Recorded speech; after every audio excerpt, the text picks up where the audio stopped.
Hi everybody, this is Father Moki coming to you from the office courtyard at Good Shepherd Church here in Wailuku, Maui, and this is the June 24th, 2021 edition of Chicken Chat.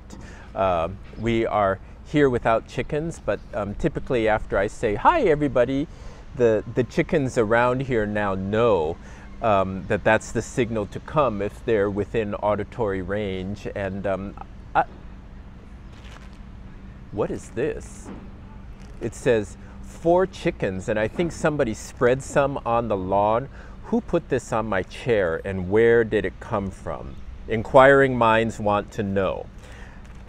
Cora wants to know. So anyway, it was just here. I found it, honestly. I didn't go and get it or anything. I just found it right there on that table. Also, we're coming to you from this beautiful courtyard, and I do say beautiful because it is so incredibly well manicured thanks to Uncle Leo and Merle, Auntie Merle Kuluakini, and then of course Cora is always out here watering and weeding and all those things. So thank you to everyone who works to make this place look so nice. And then on Saturdays when we come to worship out here, it's just so wonderful and beautiful. Also, a public service announcement that I found on the window of the coffee attic the other day, and because we are here at Good Shepherd Church so very concerned about chickens, there is a chicken whose name is Zelda, and she has been missing since November 17th, 2015. And you know, it's already 2021, so she's been missing for almost 6 years, and the flyer is still on the window. So if you have seen Zelda, please let me or the coffee addict know, because there's a reward for her. Zelda does have white sides by his face. So Zelda, it's a pet rooster. But isn't Zelda a name of a hen? Oh well, we don't judge here. If you've seen Zelda, please let us know and possibly claim your reward. Okay, now on to other matters. We have birthdays this week. This week we have Cindy Schuster, Renz Bueno, and Ellie Daguro celebrating birthdays this week. So happy birthday to all of you. Also this week we remember the death anniversaries of Anacleto Batulayan, June 29th, Shirley Kodani. She was so sweet. You know, I would always see her on Saturdays when I would come back when I was here in the mid-2000s. So Auntie Shirley's death anniversary is June 28th, and then Catalina Sinfuego, also June 28th. Our June Bible memory verse is from Galatians. There is no longer Jew or Gentile, slave or free, male and female, for we are all one in Christ Jesus. And I memorized it, you guys. I didn't even have to look at this fancy Christmas card, so aren't you proud of me? Yeah, I got it right, Galatians 3:28. So work to memorize that and then live into it, because God knows we have enough divisions in our world today.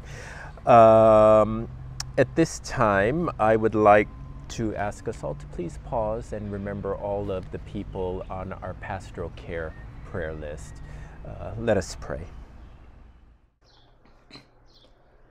Aline, Barbara, Bill, Blandina, C. Robert, Carol, Catalina, Kita, Charmaine, Charlesta, Chris, Cindy, Cora S., Dixie L., Dolores, Donna, Elmer, Epi, Eric, Ernesto, Filomeno, Heidi, Ilsun, Jacinta, Jay, Jim, Joseph, Juanita, Judy, Kevin, Christy, Librado, Maggie, Marilyn, Nelson, Paula, Paulino, Peter P., Phil, Pilar, Randall, Sana, Sonia, Shirley, Sparky, Tomo, Darlene, Cynthia, Fred.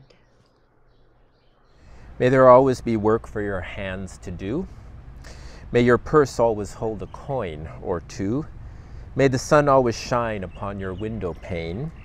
May a rainbow be certain to follow each rain. May the hand of a friend always be near to you, and may God fill your heart with gladness to cheer you. Amen. That is a traditional Celtic blessing that I found on Facebook. So we wish everyone on our pastoral care prayer list well. Our outreach. The Ka'ohana kitchen last week was the Guzman Ohana, Louise and her sisters, and they made really, really nice looking chili and rice. I didn't eat any because I was full, but looked really, really good. And then I went out and talked to the patrons of Ka'ohana Kitchen, and I said, I hope you like chili and rice, because there's a good looking chili and rice in there. And a couple guys who were sitting along the sidewalk here like, oh, great, thank you. So they made the folks happy. This week will be Forever Family and Friends. I would also like to let you know about a cup of cold water. A cup of cold water needs board shorts, large and extra large tees, and slippers. They also need you. If you've been considering volunteering again, please let Deb Lynch know. They want to expand the runs to the weekends once again, so of course we need a bigger pool of people to lead those runs. So please remember or pray about, or just, take a leap of faith and dive in and volunteer. I've gone on the runs, and they are really, really, really fulfilling. And so I encourage all of you to consider that if you have been fully vaccinated. Deb Lynch was in the Maui news the other day making a comment about the I don't know the PC term, shelterless people in the community, the folks without shelters. So I commend that article to all of you. And I can assure you all that the Queen Emma Athletic Club is going great guns. We had a meeting here with a couple of finance people yesterday at 2, and this place was packed with young kids in there having a good time and lifting weights, taking care of body, mind, and spirit. So very, very, very, very proud of our outreach endeavors. Our services are 5 p.m. Saturday outdoors here in the courtyard, Holy Eucharist.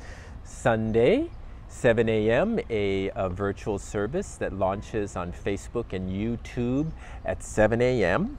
And then a Sunday, 9 a.m. Holy Eucharist inside the church with all protocols in place. Surprisingly, Oh, the flyer.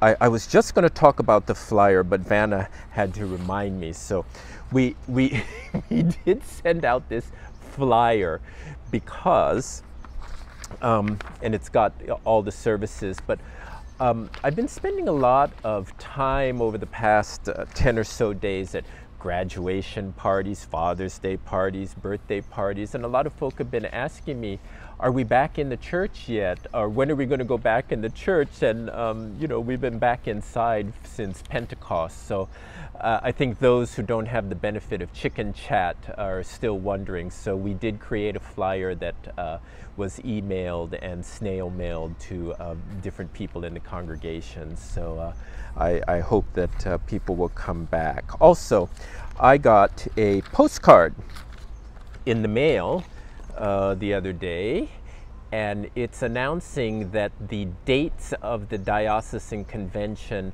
have been moved up a week. That's due to the availability of Sito Hall at Iolani Schools, where we like to meet because they have a lot of bathrooms for people there. So just bear in mind that the date of the diocesan convention has changed.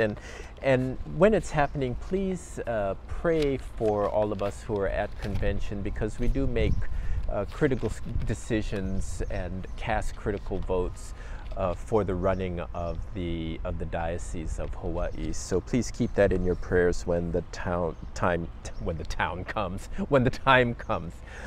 We are still awaiting word on what's going to happen with Camp Mokuleia here at Good Shepherd, and as we get word, we will keep you posted.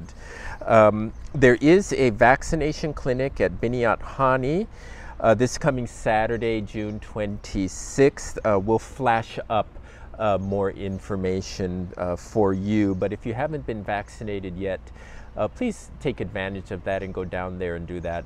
I noticed on the news that the percentage of fully vaccinated folks has been going up about 1% a day, and we want to hit the benchmark of 60% so that some more restrictions fall away, and we really want to all get to 70% like places like New York and San Francisco, so that Governor Ige can drop all restrictions and we can get back to our life. The rummage sale at St. John's, where's the flyer, continues this weekend. And this weekend, from 1 to 3 up there, they are having clearance prices. So take advantage of that. That's up at St. John's in Kula this Saturday, 9 to 3 p.m. Good to support our sister parish up there. And of course, we wish them well because their rector is leaving to go with her wife to Yale. Her wife, Allison Donahue, got a very nice position in Yale. And true to form, Old Faithful has just walked through the church gate. So good job, Old Faithful. You are very, very faithful. We're so proud of you. Centering Prayer continues on Tuesdays at 4 p.m. on Zoom. And we had new people join us this week. It was really cool. So please join us for that. And bear in mind,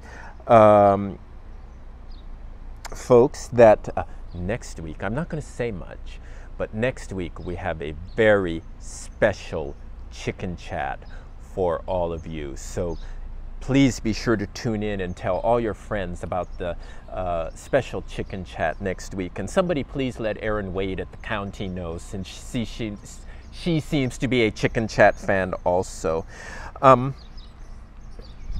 Let's see. Oh, folk, we're looking to develop a ministry team of ushers for the 5 p.m. service on Saturday and the 9 a.m. service on Sunday. What the ushers do is they greet people when they walk in, they make sure that they get bulletins, they point them toward the restrooms if that's required, they distribute hand sanitizer, and they direct people to seats. So it's a really, really good ministry, a fun ministry, and a really good way to meet people if you're new. So just to set the stage for that, I wanted to let you know that we do need ushers, and I may be reaching out to a few of you to ask you to please discern about whether you're called to that ministry. I do have some, I haven't done this in a while, but I have some Facebook memes that I found that I'd really like to share with all of you. This one I really like, and when I posted it on Facebook, it got a lot of attention. It said, "So many people from your past know a version of you that doesn't exist anymore." So many people from your past know a version of you that doesn't exist anymore. And the converse is true. We know many people from our past, and they are not the same people who we knew from before. Let's see. I had another really good one. Oh, yeah. This is from Richard Rohr, a Franciscan theologian. "The theological virtue of hope is the patient and trustful willingness to live without closure, without solution, and still be content and even happy, because our satisfaction is now at another level and our source is beyond ourselves. Kind of ties in with what I was preaching about last week. And remember when I said, you know, we're this one, each of us is one tiny entity in this vast universe. So that vast universe, and God beyond that vast universe being the source. And then I had one more. Oh, this is so true. I mean, I think we all know this, but sometimes it bears pointing out. Sometimes what didn't work out for you really worked out for you. Unfortunately, we usually figure that out in retrospect, but isn't that the way life is? This week, we are praying for the Church of Pakistan. The Church of Pakistan is a United Protestant Church in, guess where? Pakistan.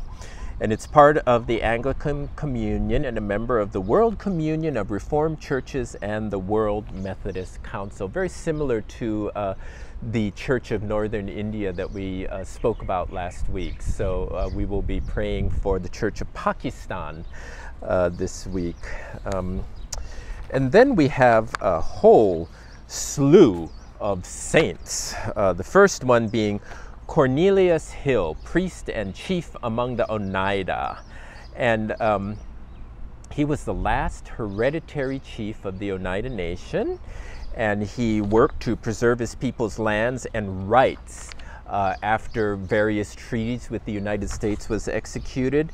And he was a lifelong Episcopalian and ordained to the priesthood at 69. And he ministered to his people until shortly before his death. He knew James Lloyd Breck, and James Lloyd Breck took Cornelius Hill to Nashotah House for training. Nashotah House is in Wisconsin, and it is the rival seminary of Seabury Western, which was my seminary. And every year we would get together and play a football game that we called the Lavabo Bowl.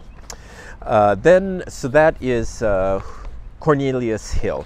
Then we have Irenaeus, Bishop of Lyons, a theologian. He died in 202, born near Smyrna, which is in Turkey, and he was a follower of Polycarp. And he also heard, like in person, the preaching of the Apostle John. And then he moved to Lyon, which is in southern France. And he was sent on a mission to Rome by the Bishop of Lyon from Rome. And he, during his absence, there was a really big persecution in Lyon. You know, this is very, very early in the days of Christianity. And it claimed the lives of the Bishop of Lyon and others. And so when he returned to Lyon from this trip to Rome, he was made bishop.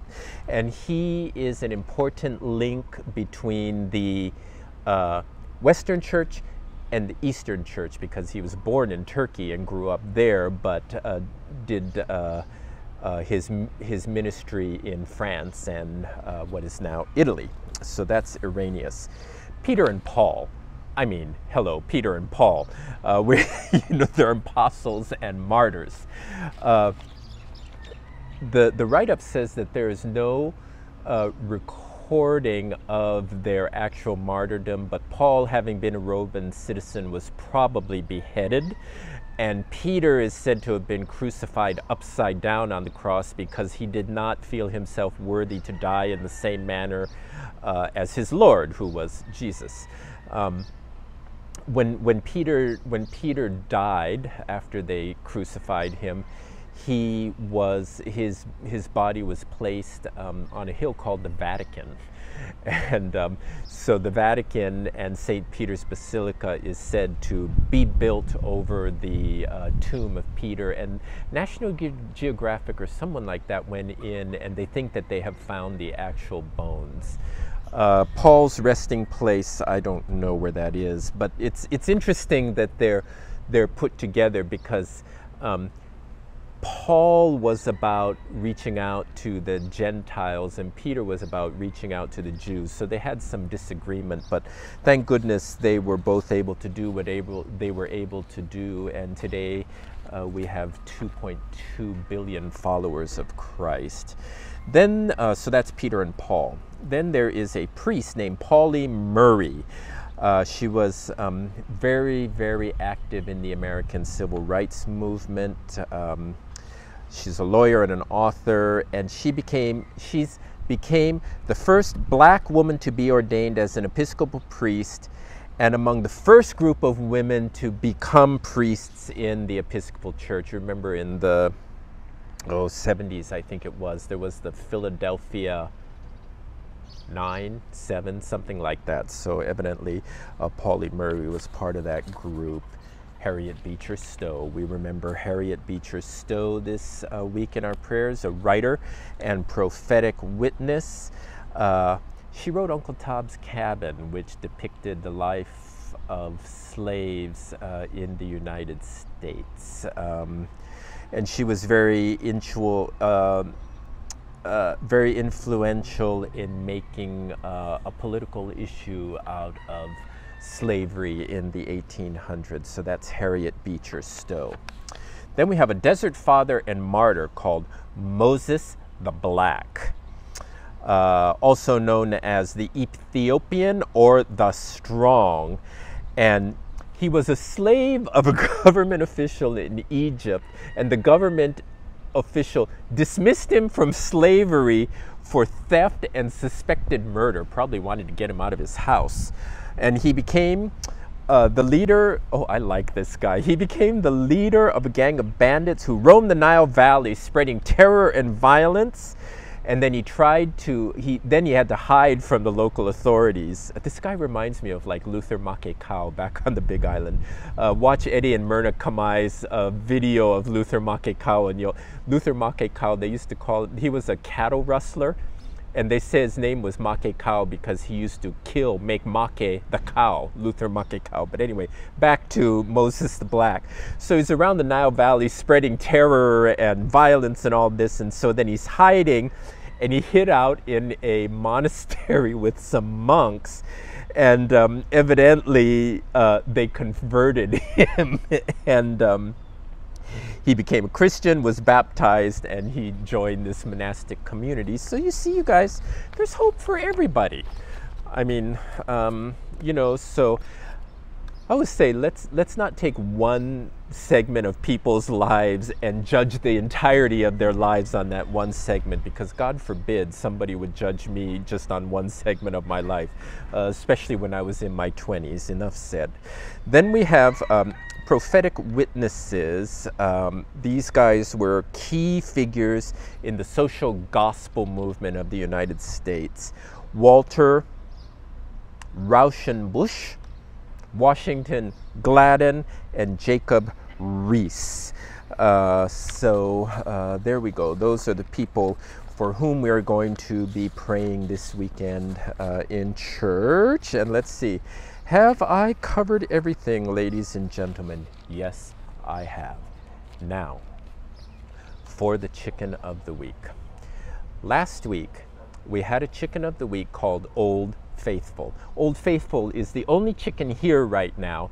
He is a regular attendee of the Chicken Chat filming, also a regular attendee of the Saturday 5 p.m. service. And true to form, he brought with him the chickens of the week this week. So, Old Faithful brought in the chickens of the week this week, and we're calling the chickens of the week Faithful Flock after Old Faithful. I swear to you, Old Faithful showed up. Somebody put out some chicken feed for him from this stash. I wonder who gave this to the church. I think I know.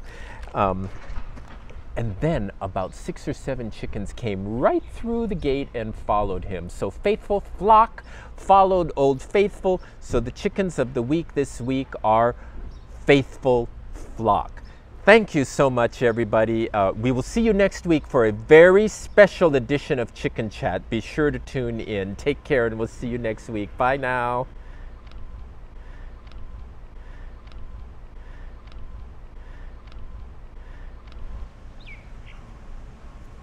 Hey, who fed those chickens crackers? It was not me. I think it was Vanna.